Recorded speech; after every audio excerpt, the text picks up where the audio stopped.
नमस्कार दोस्तों, मेरा नाम है एडवोकेट अभिषेक कुमार। आप देख रहे हैं आपका अपना चैनल सेटलमेंट टीवी। अगर अभी तक आपने चैनल को सब्सक्राइब नहीं किया तो नीचे आपको ये सब्सक्राइब बटन दिखाई दे रहा होगा, उसको प्रेस कर लीजिएगा। उसके बगल में एक बेल आइकन भी होता है, उसको भी प्रेस कीजिएगा, जिससे कि मैं कोई भी वीडियो डालूँ सबसे पहले नोटिफिकेशन आपके पास पहुँच जाए।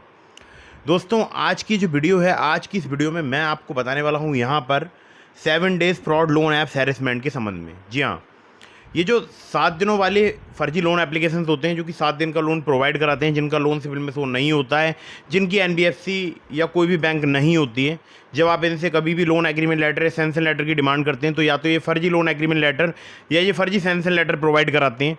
ठीक है, और वहाँ पर जो भी एनबीएफसी का नाम लिखा होता है, जो इन्होंने अपने फर्जी लोन एग्रीमेंट लेटर या फर्जी सैंक्शन लेटर पर लिखा होता है, वो आपके सिविल में शो नहीं होती है। ठीक है, तो ऐसी किसी भी एप्लीकेशन से अगर आपने लोन लिया है, जो वो लोन एग्रीमेंट लेटर दे रहे हैं, सैंक्शन लेटर दे रहे हैं, या वहाँ पर जो भी एनबीएफसी का नाम लिखा है वो आपके सिविल में शो नहीं हो रही है, डैट मीन्स कि कहीं ना कहीं वो एप्लीकेशन जो है फ्रॉड है, फर्जी है।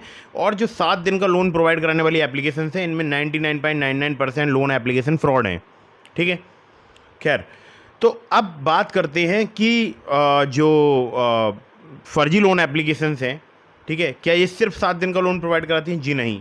आजकल मैं देख रहा हूँ बहुत सारी ऐसी भी फ्रॉड लोन एप्लीकेशंस आ गई हैं जो कि 15 दिन का भी लोन प्रोवाइड करा रही हैं। तो फाइंड आउट कैसे करें कि कौन सी लोन एप्लीकेशन जेन्युइन है, कौन सी फर्जी है? तो इसको फाइंड आउट करने का बहुत ही अच्छा तरीका है, जब भी इनके रिकवरी एजेंट आपके पास कॉल करें तो इनको बोलो सिंपल कि भाई मेरे पास लोन एग्रीमेंट लेटर है, सैंक्शन लेटर सेंड कर दो। मैं वहाँ पर आपकी एनबीएफसी के बारे में डिटेल चेक करूँगा और अपने सिविल स्कोर में चेक करूँगा। अगर सेम होगी तो मैं आपका पेमेंट कर दूँगा। ठीक है, तो जैसे ही आप इतनी बात बोलेंगे तो हैरेसमेंट करना अगर आपको शुरू कर दें इनके रिकवरी एजेंट, तो समझ लेना कि लोन एप्लीकेशन फ्रॉड है। और अगर वो loan agreement letter, sanction letter भेजें, और अगर वो एनबीएफसी है, उस बैंक का नाम जो भी लिखा है उनके loan agreement letter, sanction letter में, अगर वो आपके सिविल में शो नहीं हो रहा है, डेट मीन्स कि वो फ्रॉड एप्लीकेशन है। ठीक है, आजकल मैं नाम नहीं लेना चाहूँगा, कुछ ऐसी एनबीएफसी भी हैं जो कि फ़र्जी लोन एप्लीकेशंस रन कर रही हैं। जी हाँ, मैं आपको सच्चाई बता रहा हूँ, ऐसी एनबीएफसी भी हैं जो कि फ्रॉड लोन एप्लीकेशंस रन कर रही हैं।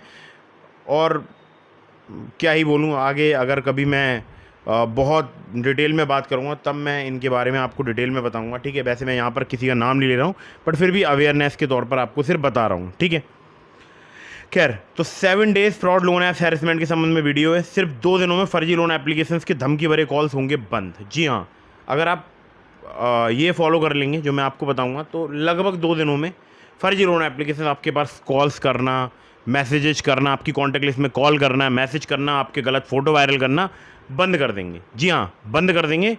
और आप यकीन मानिएगा, मैंने जितने भी अपने व्यूअर्स या जो हमारे चैनल मेंबर्स हैं, उनको जब मैंने ये बात बताई तो वो बहुत हद तक, मतलब बहुत हद तक क्या, 99% या बोल सकता हूँ लगभग पूरी तरह से वो इन फर्जी लोन एप्लीकेशंस के जाल से बाहर निकल चुके हैं। ठीक है, तो आपको ही बताऊंगा कि कैसे जो है आप इनके जाल से बाहर निकल सकते हैं। और अगर ओवरड्यू बढ़ रहा है आपके फर्जी लोन एप्लीकेशन में, ठीक है, तो उसको देखकर चिंतित ना हो। ठीक है, और 7 दिन वाले लोन ऐप का लोन चुकाने की भी टेंशन ना लें, क्योंकि अगर आप इनका लोन नहीं चुकाएंगे, अगर ओवरड्यू बढ़ता रहेगा फर्जी लोन एप्लीकेशंस में, तो ना तो ये आपका सिविल ख़राब कर सकते हैं, ना कोई लीगल आपके ऊपर कोई कार्रवाई कर सकते हैं। क्यों? क्योंकि खुद फ्रॉड है। करेंगे कैसे भाई? अगर किसी कहीं पर अगर कोर्ट में भी जाएंगे, वैसे तो कोर्ट में नहीं जाएंगे क्योंकि इंडिया से इनके जो रिकवरी एजेंट हैं वो कॉल्स नहीं करते हैं ज़्यादातर केसेस में। +92 लिख कर आता है नंबर में आगे, और +92 पाकिस्तान का कंट्री कोड। और आपको पता है पाकिस्तान में आटा और बेसिक नेसेसरी थिंग्स बहुत महंगी चल रही हैं। ठीक है, तो मतलब ही ख़त्म हो जाता है कि ऐसे फ़र्जी देश के किसी उसका पेमेंट करना। ठीक है, तो जो भी आपको रिकवरी कॉल्स वगैरह आ रही होंगी, आप देख रहे होंगे अक्सर +92 के नंबर से आती हैं। क्यों? क्योंकि पाकिस्तान में चलते हैं फर्जी लोन एप्लीकेशंस के रिकवरी कॉल सेंटर्स। ठीक है, खैर, अब बात आते हैं आगे। तो सिर्फ 2 दिन में कैसे फर्जी लोन एप्लीकेशंस के कॉल मैसेज आना बंद हो सकते हैं? ठीक है, और क्यों हमें लोन उनका नहीं चुकाना चाहिए, फर्जी लोन एप्लीकेशंस का? तो फर्जी लोन एप्लीकेशंस का लोन ना चुकाने का रीज़न है, अगर आपको ओवरड्यू बढ़ रहा है, आपको बहुत सारे मल्टीपल आपने लोन एप्लीकेशन से लोन ले रखे हैं, आपके पास मल्टीपल कॉल्स आ रही हैं, डरने घबराने की ज़रूरत नहीं है। ठीक है, जो मैं बता रहा हूँ सिर्फ इतना फॉलो करो। और जब आप श्योर हो जाएं कि हाँ लोन एप्लीकेशन फ्रॉड है, फर्जी है, तो लोन वगैरह कुछ नहीं चुकाना है, कोई इनके हैरेसमेंट कॉल से नहीं डरना है, कोई इनके ओवरड्यू से नहीं डरना है। ठीक है, लीगली आपका कुछ नहीं बिगाड़ सकते हैं। बस आपको कुछ काम करने हैं जिससे हैरेसमेंट भी बंद हो जाएगा और आपकी सब प्रकार की चिंताएं ख़त्म हो जाएंगी। तो तो सबसे पहला काम है, अगर आपको धमकी दी जा रही है या आपके पास ऐसा ब्लैकमेलिंग का कॉल आता है या इस वीडियो को देखने के बाद आपको पता लगा है कि लोन एप्लीकेशन फ्रॉड है, फर्जी है, तो आपको जाना है nearby cyber crime police station. हर ज़िले में होता है, आपके ज़िले में भी होगा, आप सर्च कीजिएगा कहाँ पर है, नियर बाई पुलिस स्टेशन से जाकर पता लगाइएगा। और अगर नहीं है तो नियर बाई पुलिस स्टेशन में कंप्लेंट रजिस्टर करा दीजिए, ठीक है। वैसे नियर बाई पुलिस स्टेशन जाकर देख लीजिएगा, अगर वहाँ पर कंप्लेंट रजिस्टर हो जाती है बहुत ही अच्छी बात है। या फिर 1930 पर आप कॉल करके कंप्लेंट रजिस्टर करा सकते हैं। और www.cybercrime.gov.in पर भी आप कंप्लेंट रजिस्टर करा सकते हैं। अब यहाँ पर एक कैच है, अगर आप ऑनलाइन कोई कंप्लेंट रजिस्टर कराते हैं तो उसकी जो हार्ड कॉपी है विदिन 72 आवर्स आपको जो भी इन्वेस्टिगेशन ऑफिसर उसमें अपॉइंट होते हैं उनको अपने सिग्नेचर करके प्रोवाइड करानी होती है। अब आपको कैसे पता चलेगा इन्वेस्टिगेशन ऑफिसर कौन अपॉइंट हुए हैं, तो आपके पास कॉल आ जाएगा, क्योंकि जो आप ऑनलाइन कंप्लेंट रजिस्टर कराते हैं वो नियर बाई पुलिस स्टेशन तक ऑटोमेटिकली फॉरवर्ड कर दी जाती है, ठीक है। तो यहाँ तक बात बिल्कुल क्लियर हो गई होगी। अब आते हैं आगे। तो जब आप पुलिस कंप्लेंट रजिस्टर कराएंगे, ठीक है, तो वहाँ पर आपको पूरी डिटेल में एक एक बात लिखवानी है कि जब मैंने इस ऐप को इंस्टॉल करा था तब मुझे नहीं पता था कि लोन एप्लीकेशन फ्रॉड है, फर्जी है, बट अभी मेरे को पता चला है कि लोन एप्लीकेशन फ्रॉड है, फर्जी है, और ये मेरे आधार कार्ड पैन कार्ड का भी मिसयूज कर सकते हैं। मुझे डर है कि ये लोग मेरे आधार कार्ड पैन कार्ड का मिसयूज कर सकते हैं, मुझे हैरेसमेंट किया जा रहा है, मुझे ब्लैकमेल किया जा रहा है, जो भी आपके साथ में हो रहा है तो वो सब आपको लिखवाना है, ठीक है। और आपको ये भी बताना है, जो भी पुलिस ऑफिसर हो या जो भी कंप्लेंट हो उसमें ये भी लिखवाना है कि मुझे नहीं पता था कि लोन एप्लीकेशन फर्जी है, फ्रॉड है, और जो भी भारत में लोन प्रोवाइड कराने मतलब जो भी लीगली लोन प्रोवाइडर एप्लीकेशंस हैं उनका एनबीएफसी या बैंक रजिस्टर्ड होना ज़रूरी होता है। तो इन एप्लीकेशंस की कोई भी एनबीएफसी, कोई भी बैंक नहीं है, ना इनका लोन सिविल वगैरह में शो होता है, और ये आधार कार्ड पैन कार्ड भी हमारा मिसयूज कर सकते हैं, ब्लैकमेल कर सकते हैं, हैरेसमेंट कर सकते हैं, या ब्लैकमेल किया रहा है, हैरेसमेंट किया रहा है। तो ऐसी कोई कंप्लेंट वगैरह आप एक near by cyber crime police station में रजिस्टर करा दीजिएगा, ठीक है। अब कंप्लेंट रजिस्टर कराने के बाद में आपको एक बहुत विशेष काम करना है, वो ये कि कंप्लेंट की एक लेनी है फ़ोटो और उसको अपने जितने भी कॉन्टैक्ट में लोग हैं सबको सेंड कर देना है, ठीक है। अब ये सेंड करने को मैं क्यों बोलता हूँ, मैं इसलिए बोलता हूँ ताकि जितने भी आपके कॉन्टैक्ट में लोग हैं उन सबको भरोसा हो जाए कि आपके साथ में फ्रॉड हो चुका है। अगर आपको नहीं बताना है कि लोन एप्लीकेशन से आपने लोन वगैरह लिया था तो आप कंप्लेंट में उस पार्ट को ब्लर कर दीजिएगा जहाँ पर लोन ऐप वगैरह लिखा हुआ है या उससे संबंधित कोई बात लिखी हुई है, ठीक है। अब बात आती है कि कंप्लेंट रजिस्टर कराते वक्त किन बातों का ध्यान रखिए। तो वहाँ पर अपने कुछ अदर नंबर्स भी प्रोवाइड कराइएगा। अगर आप आपकी फैमिली में आपके कोई ब्रदर हैं, सिस्टर हैं जिनके साथ में आप रहते हो, मदर फादर रहते हैं, तो वो नंबर भी ज़रूर प्रोवाइड कराइएगा, क्योंकि जिस नंबर से आपने लोन लिया वो आपको स्विच ऑफ अगर आप कर देंगे तो बहुत बेस्ट रहेगा। क्यों रहेगा? क्योंकि आपके पास कॉल्स आना बंद हो जाएंगी। अब आप बोलेंगे यार अगर मैंने स्विच ऑफ कर दिया डायरेक्टली तब तो मेरे कॉन्टैक्ट लिस्ट में मेरे रेफरेंसेस नंबर पर कॉल करेंगे। हाँ जी करेंगे, तो मैं आपको तरीका बताता हूँ ना आपको क्या करना है, ठीक है। तो पुलिस को अपने कुछ अदर कॉन्टैक्ट नंबर भी प्रोवाइड कराइएगा। और हाँ एक बात ध्यान रखिएगा, अगर आपने कोई पेमेंट वगैरह कर दिया है, ठीक है, तो वो पेमेंट का स्क्रीनशॉट या वो पेमेंट की डिटेल्स भी पुलिस को ज़रूर दीजिएगा, ठीक है, जिससे कि आपने जिस अकाउंट में पेमेंट किया उनकी जो यूपीआई पर जो वो लिंक भेजते हैं उस पर या ऐप के अंदर पेमेंट किया तो उसको ट्रैक कर सके पुलिस, ठीक है। तो वो डिटेल ज़रूर प्रोवाइड कराइएगा पुलिस के लिए। और कभी कभी ऐसा होता है जो आप पेमेंट कर देते हैं वो वापस भी आ सकता है, ठीक है। और पेमेंट इनका क्यों नहीं करना चाहिए ये बात मैं थोड़ी सी और क्लियर कर दूं। फर्जी लोन एप्लीकेशन का रीपेमेंट क्यों नहीं करना चाहिए? अगर आपने एक बार रीपेमेंट कर दिया वो दोबारा से आपके बैंक अकाउंट में पैसे डालेंगे और फिर से आपसे एक बड़े रीपेमेंट की डिमांड करेंगे, ठीक है। और हो सकता है आपको कभी पैसे प्राप्ति न हुए हों, आपने सिर्फ रीपेमेंट किया हो।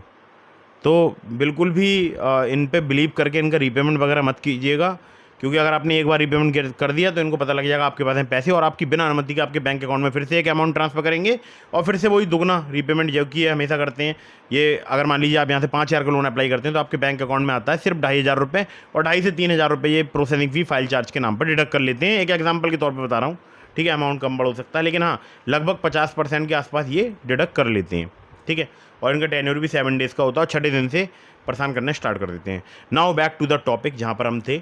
तो पुलिस कंप्लेंट रजिस्टर कराने के बाद में कंप्लेंट की कॉपी सबको 1 बाय 1 सेंड कर दीजिएगा। और इसके बाद मैं आपको स्क्रीन पर कोई दिखा रहा हूँ वो भी आपको सेंड करना है और व्हाट्सएप स्टेटस पर भी लगाना है, ठीक है। ये हिंदी और इंग्लिश दोनों में मैं आपको दिखा रहा हूँ, ठीक है, देख लीजिएगा। और इसको अपने व्हाट्सएप स्टेटस पर और कॉन्टैक्ट लिस्ट में सबको सेंड कर देना है, ठीक है। सबको बोल देना, अगर आप कॉल करके बोल सकते हैं तो बोल दीजिएगा कि भाई मेरे साथ एक फ्रॉड हो गया, इसकी मैंने पुलिस कंप्लेंट रजिस्टर करा दी है। अगर आपके पास कोई कॉल आता है जिसमें मेरे संबंध में कोई बात की जाती है, मेरे बारे में कुछ पूछा जाता है, तो आप उस नंबर को ब्लॉक कर दीजिएगा, इग्नोर कीजिएगा और उससे बोल दीजिएगा कि आप मुझे नहीं जानते हैं, ठीक है। जब ये फर्जी लोन एप्लीकेशन, जब आपका नंबर, उसके बाद हाँ, जब आप इतनी सारी बातें बोल रहे हैं उसके बाद अपना व्हाट्सअप बंद कीजिए, अपना मोबाइल नंबर स्विच ऑफ कीजिए 15 से 1 महीने के, 15 दिन से लेकर 1 महीने के लिए नंबर स्विच ऑफ कीजिए, व्हाट्सअप बंद कीजिए। और उसके बाद आप ऑन करेंगे तो आप देखेंगे कोई भी आपके पास कॉल्स वगैरह नहीं आ रही हैं, ठीक है।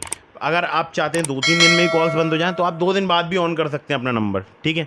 2 दिन बाद, 3 दिन बाद नंबर आप ऑन कर लीजिएगा, लेकिन हाँ 2 दिन में ये कॉल्स वगैरह करना बंद कर देंगे आपकी कॉन्टैक्ट लिस्ट में। कैसे बंद कर देंगे वो मैं आपको बताता हूँ। ये करेंगे पहले दिन, जैसे आपने आज नंबर स्विच ऑफ किया, फिर आपको व्हाट्सएप पर मैसेज करेंगे। अब आपका व्हाट्सएप भी बंद होगा उस नंबर से, तो मैसेज में वो डबल चेक मार्क आएगा नहीं। जो चेक मार्क आता है ना, वो चेक मार्क ब्लू हो जाता है, तो डबल चेक मार्क आएगा नहीं, यानी मैसेज डिलीवर्ड हुआ नहीं, ठीक है। तब ये क्या करेंगे, ये आपकी कॉन्टैक्ट लिस्ट में कॉल करेंगे, कॉन्टैक्ट लिस्ट में मैसेज करेंगे, वहाँ से भी इनको कोई रिस्पॉन्स नहीं मिलेगा, ठीक है, पॉजिटिव। फिर ये वापस से आपको कॉल करेंगे, मैसेज करेंगे कि कभी नंबर ऑन हो जाए तो शायद ये हमारी मैसेज पढ़ ले, ठीक है। बट आपका नंबर ऑन होगा नहीं। अगर आप ज़्यादा दिन के लिए बंद कर सकते हैं तो कर लीजिएगा। वैसे तो 15 दिन के लिए तो कम से कम आपको नंबर बंद करना ही चाहिए। और 2 दिनों में, ये 2 दिन में थक हार जाएंगे आपकी कॉन्टैक्ट लिस्ट में कॉल कर करके, क्योंकि सबको पता होगा आपका फ़ोन हैक हो चुका है। 2-3 लोगों से भी अगर इनको नेगेटिव रिस्पॉन्स मिल गया ना, तो समझ लो कि ये फिर आपकी कॉन्टैक्ट लिस्ट में ज़्यादा कॉल वगैरह नहीं करेंगे। फिर इनको याद आएगा हफ्ते भर बाद कि यार ठीक है, इसको कॉल करते हैं, देखते हैं इससे अगर पैसा निकाल सकते हैं, ठीक है। पैसा तो कभी निकलेगा ही नहीं ना, ठीक है। तो आपको इनको कोई रिपेमेंट वगैरह नहीं करना है, इनसे डरना घबराना नहीं है। ये किसी प्रकार की धमकी देते हैं कि भाई मैं आज तुम्हारे गलत तरीके की फ़ोटो बनाकर कॉन्टैक्ट लिस्ट में वायरल कर दूँगा, तो बिल्कुल डरना घबराना नहीं है। एआई का ज़माना है, सब लोग जानते हैं, बहुत तरीके के फ़ोटो बन जाते हैं। और भाई किसी के हाथ किसी की भी कॉन्टैक्ट लिस्ट लग सकती है। अगर मेरी कॉन्टैक्ट लिस्ट आपके हाथ में लग जाए तो क्या आप मुझे ब्लैकमेल कर पाओगे? नहीं कर पाओगे ना, क्योंकि मेरा माइंडसेट ऐसा है ना। तो माइंडसेट के साथ, पॉजिटिव माइंडसेट के साथ आगे बढ़ो, फर्जी लोन एप्लीकेशन की जाल से बाहर निकलो। कोई इनका रीपेमेंट वगैरह आपको नहीं करना है। इनकी पुलिस कंप्लेंट रजिस्टर कराओ तत्काल, कंप्लेंट कॉपी भेजो सबके पास, और जो मैंने आपको स्क्रीन पर दिखाया था वही भेज दो, और टेंशन फ्री हो जाओ।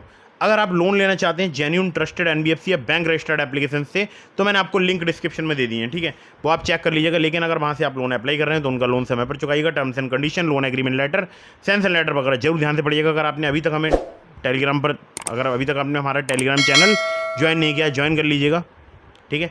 और इंस्टाग्राम पर मुझे फॉलो करके डीएम के माध्यम से भी आप अपने सवालों के जवाब ले सकते हैं।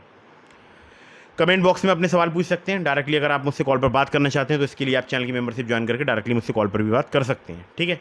तो कोई सी भी मेंबरशिप अगर आप लेंगे तो आप मुझसे डायरेक्टली कॉल पर बात कर पाएंगे। और कोई अगर आपको जानकारी चाहिए कमेंट बॉक्स में पूछिएगा, बहुत ज़्यादा लोगों को रिप्लाई करने की कोशिश करता हूँ। बाकी आज मैंने आपके बहुत सारे डाउट्स क्लियर कर दिए इस वीडियो में, तो मैं मानता हूँ कि भाई ये वीडियो आपके लिए बहुत यूज़फुल होगा। तो सेंड कीजिएगा इसको अपने सभी फ्रेंड्स के साथ, या आपका कोई दोस्त, फैमिली का रिलेटिव वगैरह कोई परेशान है तो उसके साथ इस वीडियो को शेयर जरूर कीजिएगा। और बिल्कुल भी फर्जी लोन एप्लीकेशन का रीपेमेंट ना करें, इनसे डरे घबराएं नहीं, इनके खिलाफ एकजुट होकर हम सभी भारतीयों को लड़ना है, ठीक है, ध्यान रखिएगा। और ये एक स्कैम के खिलाफ जो है हमारा एक मूवमेंट है, और जल्दी हम जो है आरबीआई से इससे लोन एप्लीकेशंस को ब्लॉक करने की रिक्वेस्ट करेंगे। और कैसे करेंगे वो एक लंबा प्रोसेस है, वो मैं आपको आगे बताऊंगा। तो वीडियो कर दीजिएगा लाइक, चैनल को कर दीजिएगा सब्सक्राइब। जय हिंद, वंदे मातरम।